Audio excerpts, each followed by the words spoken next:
showed her true colors back there. Wonder how her Camerata friends are gonna feel knowing she's leading us straight to them.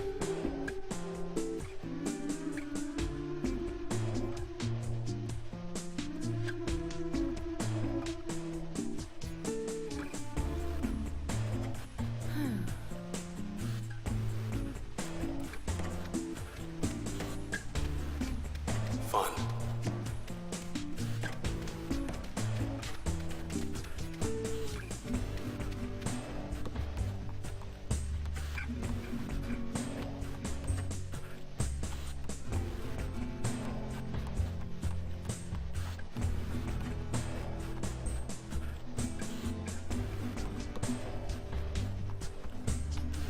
You know, it's a little sparse, but this isn't half bad. It's no cloud bank, though.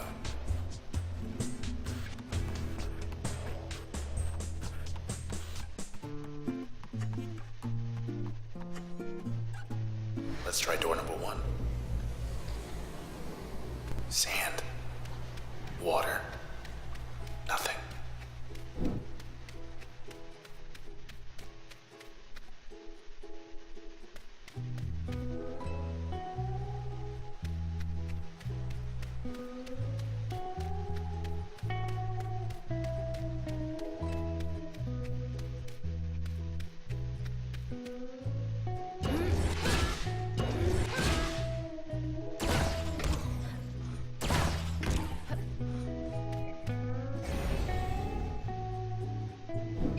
Get ready.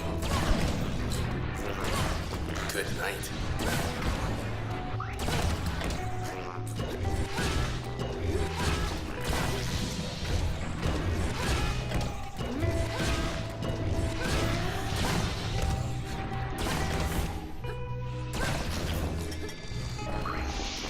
Time's running out.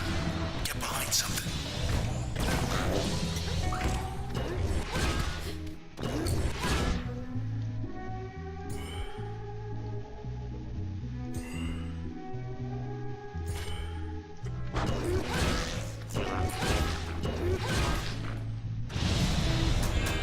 Can't even take us on their own turf. Thought there'd be more of them.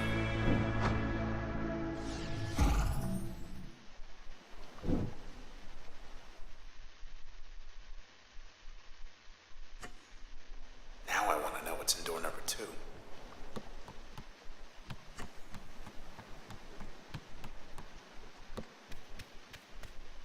Hello, what's this?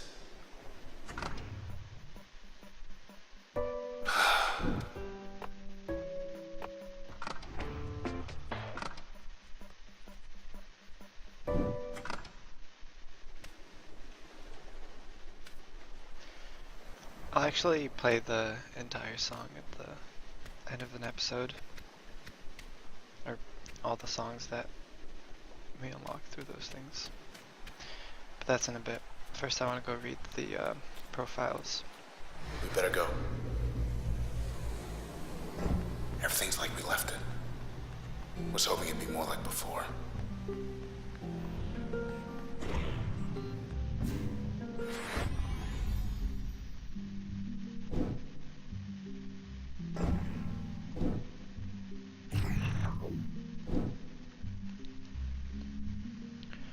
So this is resilience limiter. The process will spawn shielded cells when terminated. User level bonus 2%.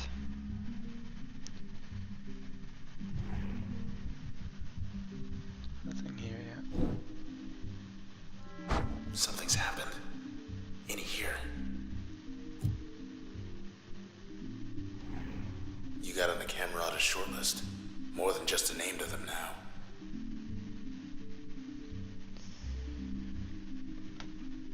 Here's Red's background.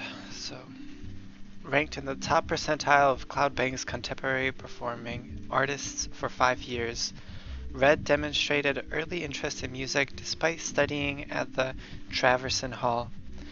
Traverson groomed many of the city's most ambitious civic planners, though Red spent the majority of her time developing the Academy's nascent arts program, and was the first on record to select 2 non-traditional disciplines: Records indicate she was reluctant to explain, citing personal reasons.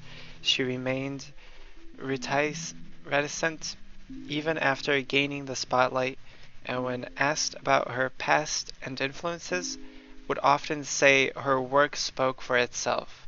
She did admit, however, that she never wrote her music with intent to stir controversy.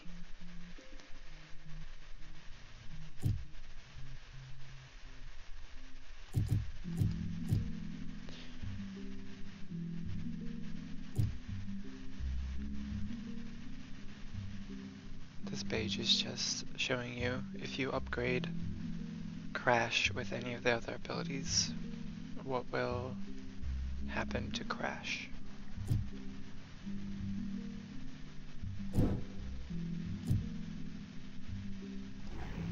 Yours truly. Guess I'm not supposed to be here. Not that anyone else is. So they got any dirt on me?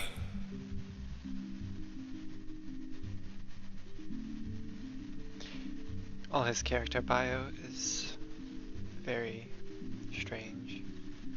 And background, we have error, subject data, background corrupted during integration, reason unknown.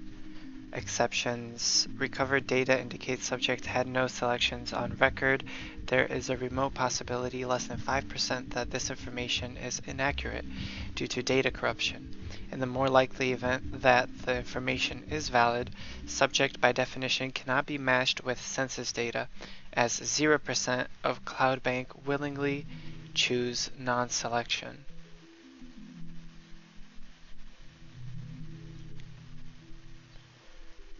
So, the character behind Breach, I don't know if we ever even find out his name, but there's something obviously very strange with him, since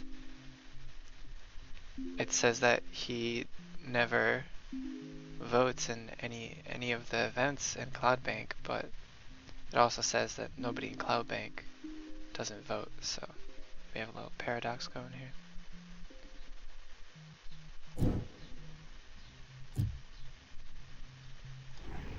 Lillian Platt used to run the OVC.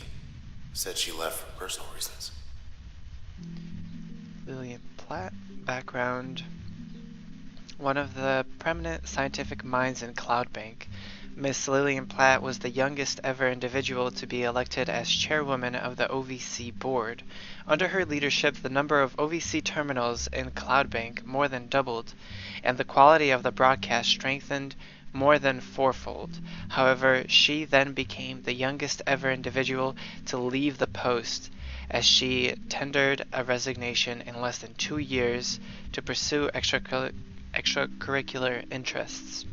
In private conversations, several of her former colleagues indicated that Miss Platt left following the sudden disappearance of a close personal friend, Mr.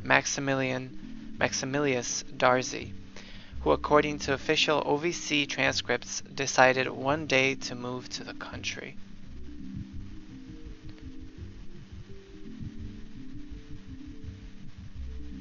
Moving to the country is very strange in Transistor.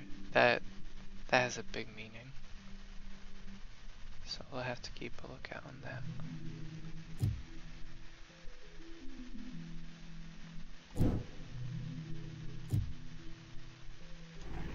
Preston Moyle. Guess he went out joyriding one night and never came back. Preston Moyle. Background. CloudBank's racing circuit never knew the likes of Preston Moyle, who shattered speed records with aplomb for 4 years straight. Credited with popularizing the sport of 1200cc racing, Mr. Moyle gained celebrity not merely for his exceptional riding ability, but also because he built his motorcycles with his own hands. Ever the thrill seeker, Mr. Moyle became known for seeking out CloudBank's remotest strips of road. Then one day, Mr. Moyle was altogether gone, having left all his personal effects behind, save for his fastest bike. I don't really know if Mr. Moyle here is very important. but I haven't read his entire bio either.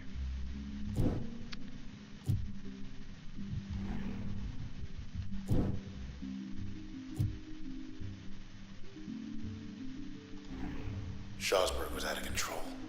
Thought the admins put him away.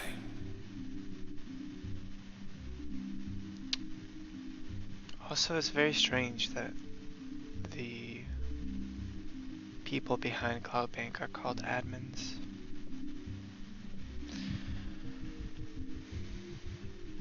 Shomar Shashberg.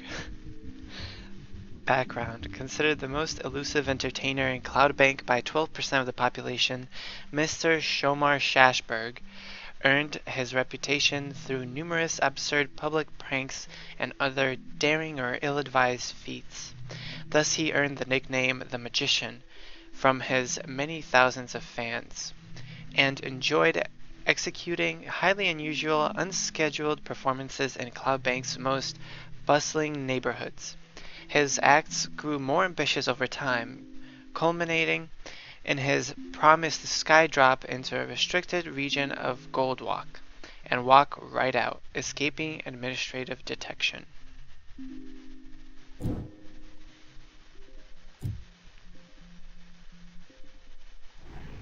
They got that loudmouth Tennigan. Figured he retired. Wave Tennigan. Background. Mr. Wave Tennigan traded the quiet life of a sanctuary vicar to become one of CloudBank's biggest alternative broadcast personalities for his distinct blend of good-natured mannerisms and incisive social commentary. Straddling the generational boundary between the old guard and the new, Mr. Tennigan offered a canny perspective on the many factors influencing the city's evolution. But during one of his many meet-and-greet events with his listeners, he met a group of individuals who would forever change the course of his life. Big ideas, that's why. And last but not least, Sybil Rise. Life of the party. She was bad news from the first. background. Known in elite social circles through CloudBank, Miss Sybil Rise organized many of the city's popular public events, from groundbreaking ceremonies to contemporary festivals. She was everywhere, and yet somehow she made time to lead a second, hidden life. As one of the camerata, Miss Rage was responsible for gathering information about potentially high-value targets, people who could contribute to their cause. She did this job to perfection, drawing no notice, though one target in particular caused her much frustration. Sybil is quite interesting.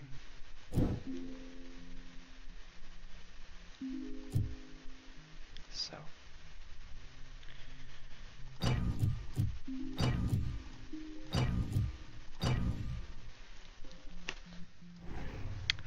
In this game, you unlock lore by using all the different functions in different ways. So here, let's say for Sybil, I've used her as a primary move for a very short amount of time, but that was enough to unlock her background. And now I have to use her in other ways to be able to read the rest of the story. So I'm going to be constantly switching up the moves I use.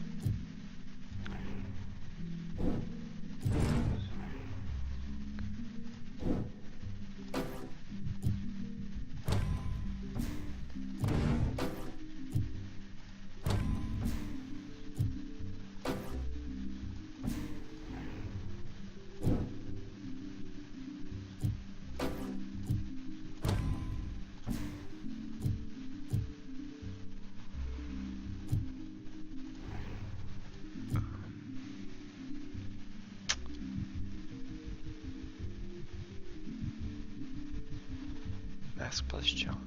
Mask will raise user speed and every turn recovery speed in addition to pace effect. Okay.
Oof.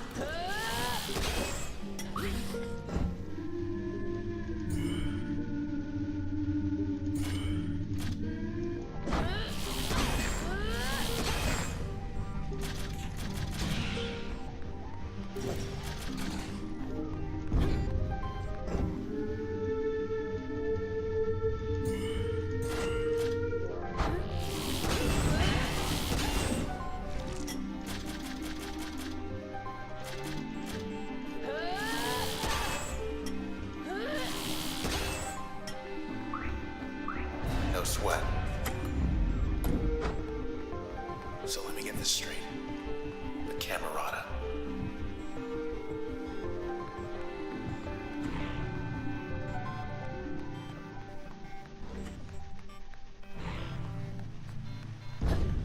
Out of sight.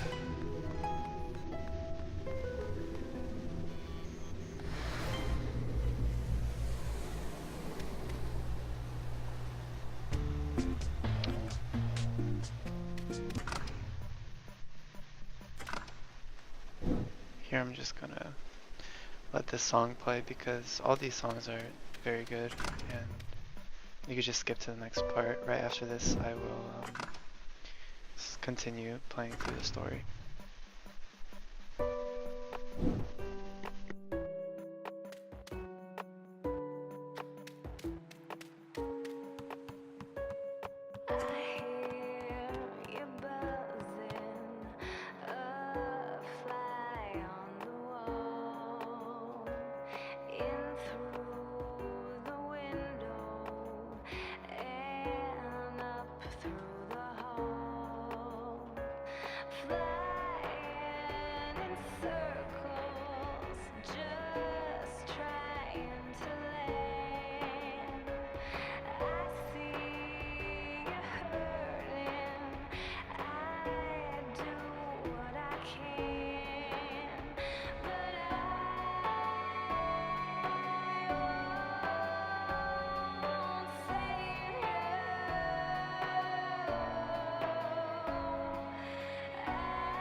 That's actually one of my favorites.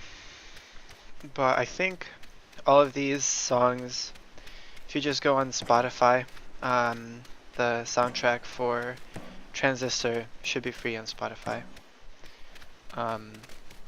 Take that, Paul. They're all very nice.